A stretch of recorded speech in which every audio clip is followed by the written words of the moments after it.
feel the kindred spirits of those that had passed through going to freedom. You always had a movement toward freedom because it's natural to want to be free. Rich Newberg reports. Tonight, The Road to Freedom, with contributing reports from Miles Hairston. Preserving Black history in Western New York. This is sacred. My ancestors were here, and they made it possible for us to be here, and our children need to know. Good evening. There are times in history when great movements shape the destiny of a people, a time when passions for an ideal are shared by those willing to devote their lives to that ideal. The abolition of slavery was this kind of a movement, and Buffalo was in the heart of it. 150 years later, a new movement is beginning to take shape, one that preserves history, but also makes it come alive. Sacred places like this untouched area of the Michigan Street Baptist Church, where runaway slaves were hidden, are being protected, allowing us to connect with the past. And people are coming from all over the country to connect with our history, creating a heritage tourism industry that may help shape our economic future. Now, you may not be aware that it's happening, but after tonight, you may begin to understand what others know about us and why they are so eager to experience the road to freedom. Sometime in the water, sweet Jesus, He carried me. To this day, we struggle to understand how a country founded on principles of freedom could have allowed the enslavement of another human being. And before I'll be a slave, I'll be buried in my grave. But only a cause as basic as freedom could have ignited the passions of people willing to risk all for a fellow human being. People whose calling often came from the Almighty. For many times it was through the churches in places like Buffalo where fugitive slaves found comfort and safety on the road to freedom. The Michigan Street Baptist Church still stands as more than just a monument to the abolition movement. It is still an active church, now Pentecostal. Its congregation is very small, but its bishop, whose grandfather was the son of a slave master and a slave, has all the fire and passion of ministers who inspired so many generations before to seek higher ground in their lives. What keeps us coming? What keeps us giving and keeping these doors open, keeping us out of the red, making sacrifices and giving a little more than what we would have given if we were in a larger congregation? Because we realize I'm not doing it for the pastor. I'm not doing it for the officers of the church. And what I'm doing is not in vain. I'm doing it for the Lord. Hallelujah. When I hear that mournful sound. In 1845, blacks who had made their way to Buffalo from the South and settled here built the Michigan Street Church themselves. The first time here something like this had ever been done. It had been built from the ground up. Even some of the early 20th century churches, black churches, were storefronts, or they bought churches that formerly were white churches in their community. But for a long time, Michigan Street was one of the few black-built institutions in the community. And they took a special pride in that. The church would come to play a vital role in the Underground Railroad. 5 years after it was built, President Millard Fillmore, ironically a Buffalo native, put teeth in the Fugitive Slave Act to try and keep the South from seceding from the Union. The church on Michigan Street would be a final hiding place for escaping slaves, who would then be ferried across the Niagara River to freedom in Canada. To think about it being a place of security, a place of hope. Hope, that's the main thing, hope. The chains are going to be broken. I'm going to be set free. I'm going to be my own.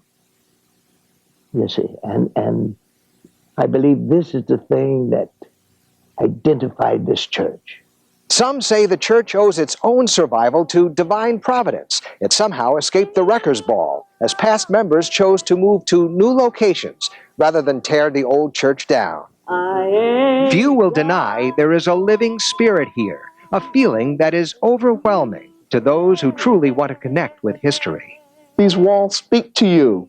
They talk to you. I feel it. I think they're talking through me right now because I feel so proud of this place. It's like, I love this place. You know? Kevin Cottrell, who calls himself the station master for the Western New York links to the Underground Railroad, has introduced tourists from all over the country to standing treasures like the church. His Michigan Street Preservation Corporation had found the money to fix the crumbling roof, but the congregation didn't want it. Cottrell's group also wanted to restore the entire church. All we want to ever do is to be the stewards of this church, which means that our job as stewards of this church is to maintain it, its historical integrity, to raise funds, to restore it, and that's as far as we go. But some members of the congregation are a little leery that their church could become more of a money-making museum than a house of worship. I see tourism as okay. That could be our gift horse, actually, as for outreach for the church, to put the church on the map, to make people aware of it. But at the other side of the coin, we want to be careful that we don't put aside spiritual things and the house of God for just tourism dollars and quite frankly, money and greed. I don't want to hear all of your great dreams and visions, and you're doing nothing. Bishop Henderson understands how much the church means to his flock, but also believes help must be accepted in order for the church to survive in this century. We have to come to the bare facts that we can't do it ourselves, that we need help. And we have to recognize the help when God sends it and accept it without any qualms, you know. The future of this old historic church may provide a vision for the future of the city, which may come to depend in part on heritage tourism for its economic revival and perhaps for its very identity. If you do it from the economic point and that's all you see, it doesn't work. But if you're good at what you do and you give your life and your love and your passion into it, then the economic end that derives from that will take care of itself. I believe that.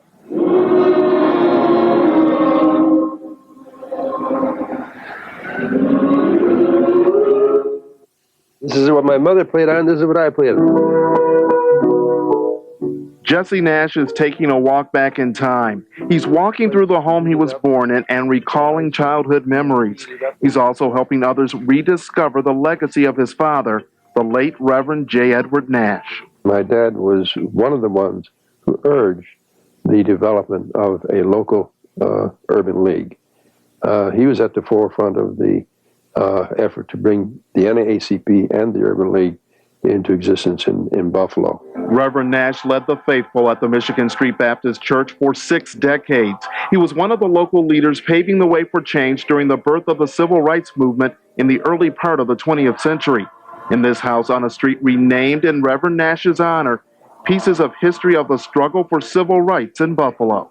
I suppose Mrs. Talbert told you about our meeting at Syracuse. Certainly had a great time there. They're anxious to have me return. But former Buffalo Common Council President George Arthur reads a letter from Harlem minister and author Adam Clayton Powell Sr. to Reverend Nash. The letter is dated December 1913. Powell was a prominent figure in the early civil rights crusade. This is, precious. Also discovered here, an announcement for a meeting of the Association for the Advancement of Colored People. Reverend Nash was on the committee. Another find, this letter sent by Reverend Nash to, among others, Booker T. Washington. These are among the hidden treasures of history Arthur and other members of the Michigan Street Preservation Corporation hope to find more of and save, along with the Nash House. It's our only link back to the past. Physical link that we can touch, we can see, and we can come in and read letters. Most of our black history in Buffalo is in shreds. This is why preservationists feel the effort to save the Nash home is so important. It's an effort that has impressed Jesse Nash, who, by his own admission, is modest when it comes to touting his father's legacy. I'm overwhelmed. I'm deeply overwhelmed. Yeah, that's what I was saying the other day. I've never been affected by anything quite like this. The goal is to refurbish this home built more than a century ago and turn it into a museum and research center for people studying Black history. Preservationists say this is important because history lives here. From Reverend Nash's bookcases and desk drawers, they hope to find links to other prominent African Americans, people like Buffalo resident Mary B. Talbert, who in the early 1900s championed the Niagara movement, the forerunner of the NAACP in Buffalo. Also, they hope to find a link to W.E.B. Du Bois, who helped lead the push for civil rights. This is my opening up a time capsule of the late 19th and the early 20th century in African American history and also the history of the city of Buffalo. Just how much history is actually here? Well, no one knows for sure because preservationists haven't started to catalog the items in this house. But they will tell you this: their efforts to hold on to pieces of Buffalo's past will lead to a better future for today's children and their children. Well, history is history. And to read it in the book is one thing, but to come and say, I'm standing where history was made, it means a lot. Historians say if we are to move forward, then we must never forget the past. Preservationists say the renovations here, expected to start in the next 3 months and be completed sometime next year, will ensure no one ever forgets the Reverend Nash or his contributions that helped shape the city of Buffalo.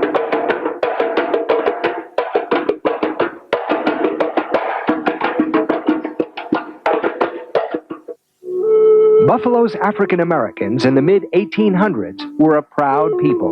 You had a small community, but a tight-knit community that had international connections. Ora Anderson Curry traces her family back to 1832, when her great-grandfather moved to Buffalo as a free man from Virginia. Benjamin C. Taylor would become the first African-American doctor in Buffalo. Her family were abolitionists who were well connected to the great minds and organizers of the time. In 1843, there was a convention here in Buffalo, national. All black people. Black newspapers with regional or national circulations would send out traveling agents to report on cities like Buffalo. Dr. Monroe Fordham remembers reading an old account of an agent from a newspaper called The Colored American. He said that Buffalo was one of the most prominent, upstanding, progressive black communities that he had come across. There was an organization to help ferry people across the lakes to Canada. And here, at the foot of Ferry Street, a group called the Buffalo Quarters Historical Society reenacts the crossing of the Niagara River every summer. Its founders had connected spiritually with the freedom movement. All of a sudden, I was engulfed by this history. We have so much history here that people don't even know about. Because it is international, the landing is in Fort Erie, word has gotten out far beyond Western New York borders, as far away as England. Yet Buffalo has yet to connect in a big way. Yes, truthfully, it has taken off, but not in this vicinity. The attention is at a distance. At Broderick Park, where the reenactment takes place, and where the river crossing is at one of its narrowest points in the region, there are plans in the works to make this place into a living memorial, complete with an amphitheater, reflecting pool, and memorial walkway, honoring everyone connected with the Underground Railroad. This was not done by blacks alone. This was a humanitarian effort. We need each and every one of you now. People will be able to buy bricks with personal inscriptions that will be laid into the park. We thought the best way to get the community involved was to give them an opportunity to put their name in this historical setting in some way. After the bounty hunters left and the marshals left and they didn't find anybody, your next stop would have been to come here. Broderick Park is already on the tourist path, which includes original cobblestones and the stone wall that marks the historic site of the American Hotel, another refuge for runaway slaves. Authentic historical sites add a dimension to a community that helps inspire the people in that community to want to do more and be bigger than what they are. I'm going home to live with God.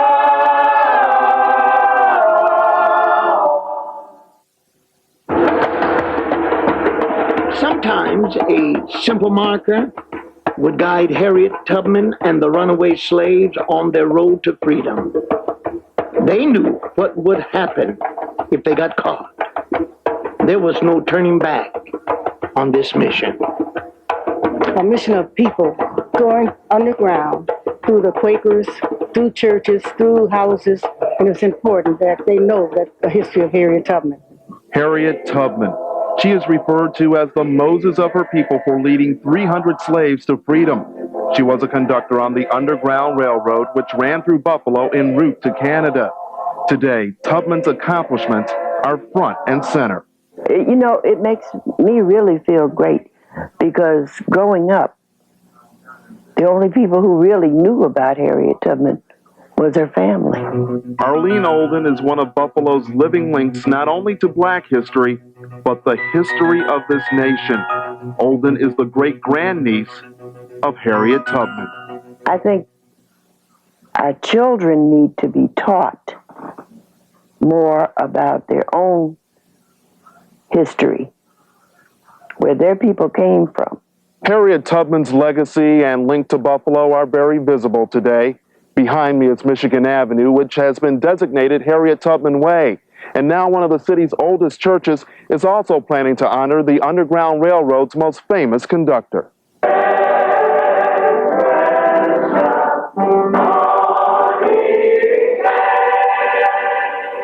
Harriet Tubman was a member of the African Methodist Episcopal Zion Church. She left everything she owned, including her home in Auburn, New York, to the church. And while she never attended Durham AME Zion Church here in Buffalo, members have a passion to preserve her legacy. They're planning a memorial garden. We have to remind our people, both African Americans and others, of the great contributions that our people made in the days of struggle. And collectively, we hope to have a beautiful plan and program that when visitors come to our city, they will be able to see all of these sites. The sites: Michigan Street Baptist Church, the Memorial Garden, and the Nash House. They would all be part of a proposed Black Heritage area.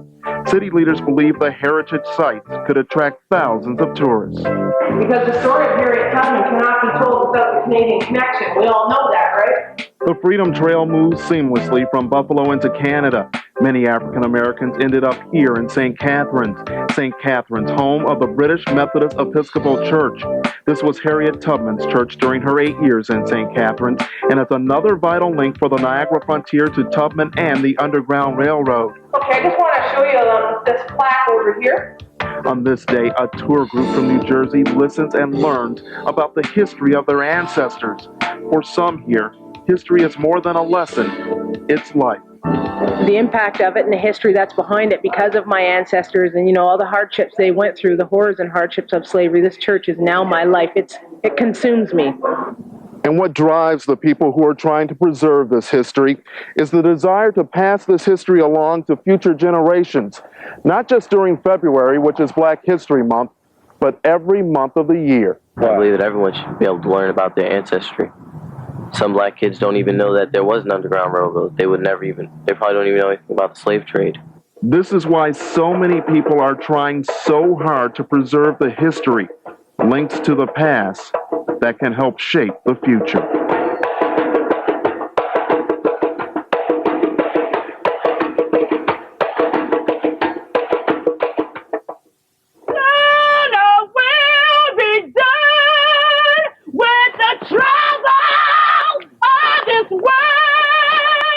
In Niagara County, you can travel the backwoods and creeks, tracing the paths of runaway slaves. People come here and they say, I want to see the Underground Railroad. And this is when I say, there it is. No rail tracks, just a lot of land. Carol Murphy's orchards were on the route, and she brings tourists and school kids onto her property and into her barn, where they witness a piece of history. And you have to stand here and think, this is where it happened, and just be quiet and feel what it would have been like to walk in here. This 9 by 8 foot hole has become something of a shrine. It was a hiding place for escaping slaves. Here in Lewiston, there are yearly gatherings at the gravesite of abolitionist Josiah Tryon, who ushered countless escaped slaves into this family-owned house. It's the northernmost point and last stop on the Underground Railroad. The Lord has brought us together today to honor a friend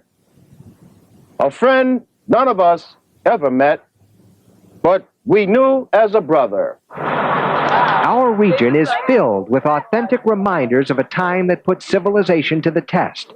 Across the river in Fort Erie, the so-called Colored Cemetery reminds us that this history is for everyone to understand. There are slaves buried in the cemetery as well as whites. It was only appropriate that Governor Pataki came to our neck of the woods, Buffalo's Michigan Street Baptist Church, to sign landmark legislation requiring the teaching of the Underground Railroad in every school system throughout the state. We're using our history and making it come alive. The Freedom Trail Act that Governor Pataki signed lays the groundwork for documenting and preserving the Underground Railroad sites throughout our state. And this will attract tourists from all over the country to our region. By preserving our history, we also preserve its lessons. And since freedom is the underlying principle of our nation, the lessons of Black history and the road to freedom tell us something more about who we are as a people. For Milas Hairston, I'm Rich Newberg. Good night. This is the place, not the site, but this is the place where the slaves were kept and were gotten over to Canada, you know. I want to be able to say that I was part of that rebirth.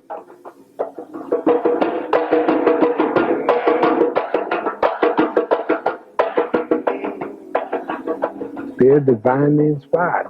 They're motivated by a reason that's bigger than politics, that's bigger than anything you can put your finger on.